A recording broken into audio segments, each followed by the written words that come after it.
Hello and welcome. My name is Damien, and in this video series, we're going to complete the grid connection studies for a fictional solar farm located on the east coast of Australia. We're going to call this project Sunny Solar Farm. Our solar farm is located in the NEM, the National Electricity Market, which spans the Australian states of Queensland, New South Wales, Victoria, South Australia, and Tasmania. In this video series, we're going to focus almost exclusively on the power system modelling part of the process, but I will touch very briefly on some other parts of developing a new renewable generating system. Let's get started.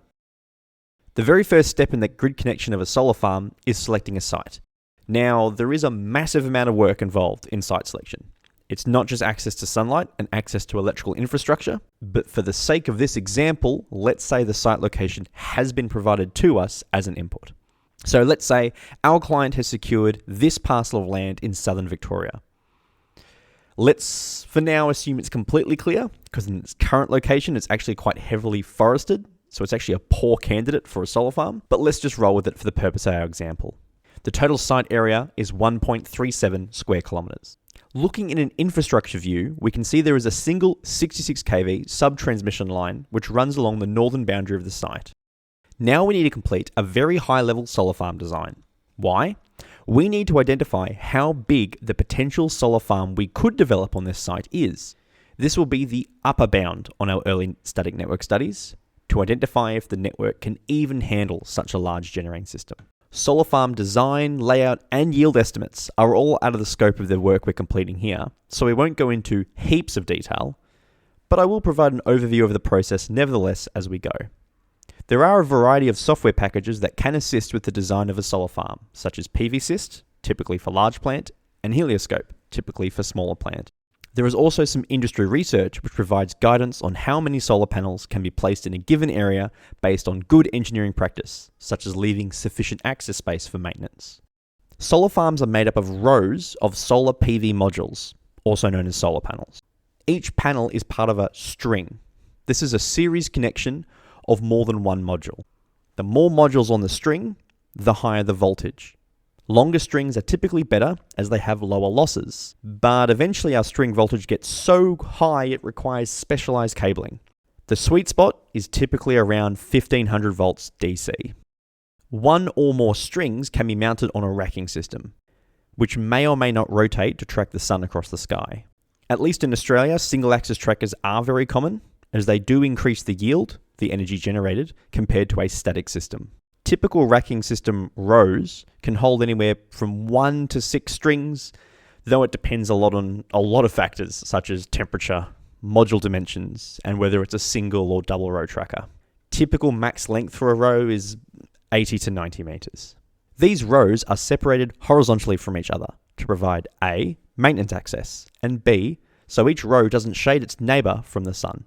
Back to Sunny Solar Farm. Let's say the maximum string length was 29 modules, where each module has a maximum power under lab conditions, known as standard test conditions, of 650 watts.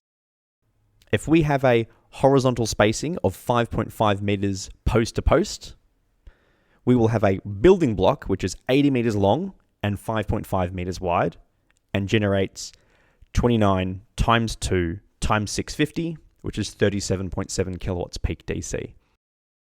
This means, really roughly, if we divide 1.37 square kilometers by 440 square meters, that's 5.5 times 80, we get about 3,100.